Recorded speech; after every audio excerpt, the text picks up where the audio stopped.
Oh, the debate last night was definitely a shit show. It was definitely Trump crying like an 8-year-old child, not getting his way. And I've always said that Trump loves to throw red meat at his base. And again, he's throwing red meat at his base. And he never talks to 99% of the people. He talks to his 35% of the people. And that's one of the 100 things I have against Donald John Trump is he'll never talk to the 99% people of the American people. He talks to the 35% of the American people that voted for him in 2016. And I think that's deplorable. That when you're the president of the United States, you're the president of all the people. You're not just president of your base or anything like that. You're the president of all the people. And I think Trump was acting like a little child and with the debate. I think that Joe Biden, he should have been a lot stronger. He should have been, a lot more confrontational. Yeah, he did call Trump a clown. Yeah, he did say Trump was the worst president in American history, which it's true. He is the worst president in American history. And he is a clown. So he wasn't lying. Biden wasn't lying about it.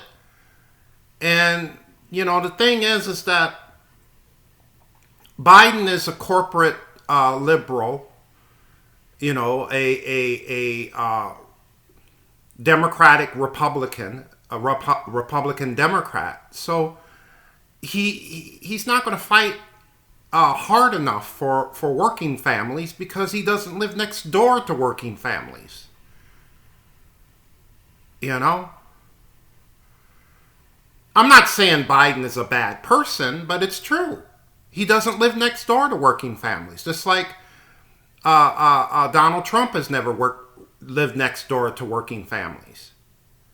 Donald Trump comes from Jamaica, Queens, in New York, a very rich neighborhood.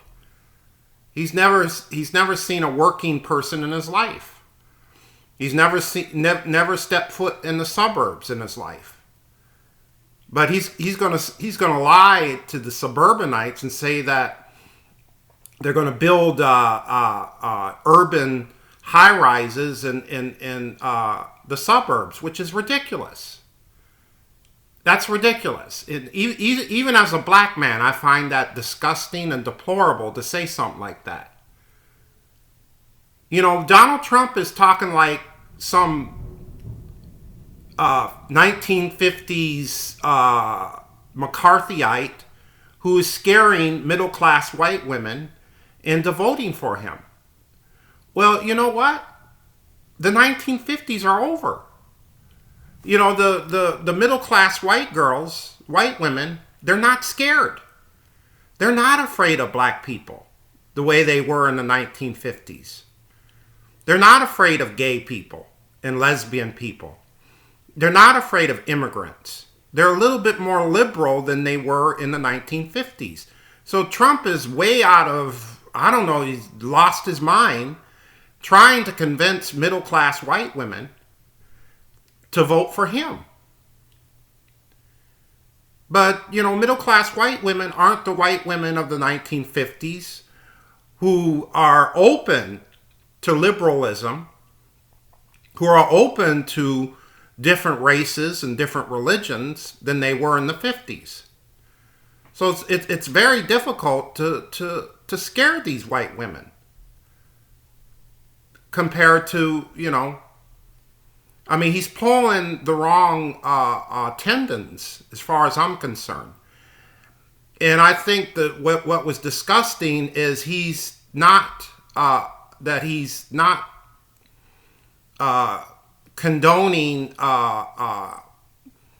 white supremacist groups and this Proud Boys groups have wrote online today that they're for Donald Trump, that they will vote for Donald Trump.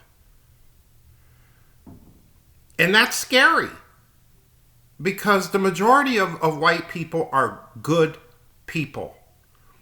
Majority of white people need to vote. And they need to not condone the hatred of these groups like the Proud Boys and the Boogaloo movement and the militia and the Ku Klux Klan and the American Nazi Party. You know, Trump is not condemning them, because Trump, you know, the people that voted for Trump in 2016, a lot of them were in hate groups. A lot of them were in hate groups. So, you know, it was, watching the debate last night was like pulling teeth. If you watch the debate, I think Biden did a good job under the circumstances. Trump kept interrupting, and the guy named Chris Wallace, he didn't do a good job moderating the debates. He let Trump get away with a lot of stuff. And they should have turned off Trump's microphone when Biden had his chance to talk, because again, you know, Biden is a corporatist. You know, he's a corporatist. Now, I'm not against it. I'm not for it or anything, but he is a corporatist. You know, and Hillary and Biden, they're not going to fight for us. They're not going to fight hard for us. You know, they're not going to fight hard for us. I think in the future we need to develop better groups of people who run for office. I think in the future we need to develop better political parties, but right now it is what it is. And the whole reality is that, you know, Biden, I don't know. He's not a Bernie Sanders, and Bernie Sanders would have tore Trump apart. Bernie Sanders would have tore Trump apart. If Sanders would have won the Democratic nomination in 2016 or 2020, Sanders would have tore him apart. And it's disgusting to find out that Donald Trump only paid $750 in taxes last year, when there were a lot of teachers and people who were working hard, teachers and nurses who paid, you know, thousands and thousands of dollars in taxes last year. And Trump only paid $750 in taxes last year. That's disgusting. That shouldn't happen. So these middle class people need to recognize that when they vote. They need to recognize that Trump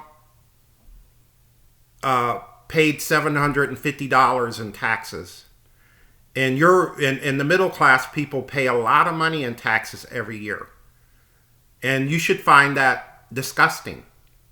Middle class people who work hard should find that totally disgusting. They interviewed on CNN after the debates who did better, and Trump or Biden. One person raised their hand for Trump, and then another person raised their hand for Biden. And I think it's disgusting. I think the debates, people should watch the debates, but they should already know who they're going to vote for in November. They already know. They already know. And Trump not condoning, Trump saying that to have these racist groups to stand by there should be no way that the American people should vote for Trump. Just for him saying that alone, to have these hate groups to stand by. I think Trump has something under his sleeve. Don't underestimate Trump for cheating, because he is going to cheat. He's either going to cheat with the mailing situation and going to confuse it more. He's either going to cheat with Russia. He's either going to cheat with a race war, and people are going to feel sorry for Trump with the race war, and Trump's going to come with a white horse and stop this race war, and a lot of the middle class whites are going to thank Trump that he stopped the race war that he started to begin with. And I think Trump has something up his sleeve. He's not going to leave into that good night. Trump is not going to leave into that good night. So we're going to deal with Trump big time. And that's another good reason not to vote for him to begin with, because Trump is going to start some stuff. If you don't know it by now, he's going to start some stuff. Either a race war, or try to mess up the mailing system when it comes to voting. I still feel that people should still vote, but to do your research and find safe mail voting. Do your research about mailing and stuff like that, and see if your ballot gets in there safely to where it goes to. And, people who do their balloting, they kind of do it the wrong way. Look at the instructions. Sign your envelope before you mail it, and this and that. So there won't be any excuse that they'll won't accept your ballots. But do your homework about it and make sure that your ballots count. And when you send it in the mail, first do your research and find out where your ballot is going to go, and does your ballot count. And Trump is kind of looking forward to a lot of confusion, just like G.W. Bush did in 2000. There was a lot of confusion with balloting in Florida in 2000 with G.W. Bush. So Trump he's got something up his sleeve. And Trump is so off the hook that he's going to get his Trump turds to start a race riot with BLM or the Antifa or just really good Americans who believe in justice and humanity. And this is going to be unprecedented. It's going to be unprecedented. So Trump has something up his sleeve, indeed. But I still feel that people have to have courage and watch the next two debates. Watch the debate, the vice president debate with Pence and Harris. And I already know who I'm going to vote for. Biden. I don't want to vote for him, but since it's a two-party system, I'm hoping that Biden steps up to the plate like LBJ did, and really actually does things for the people. Instead of caring about corporate America and the Republicans that are going to vote for him. But you gotta open your mouth. If you vote for Biden, open your mouth. So the debates was a shit show, and there's going to be two more debates with the president's nominations, and there's going to be a vice president debate in December the 7th. So kind of hold on there, and I think I think majority Americans are good, decent people, and we do the right thing in the end, and that's what I'm shooting for, is that American people do the right thing in the end. So vote in November 3rd, and I'll see you when I see you.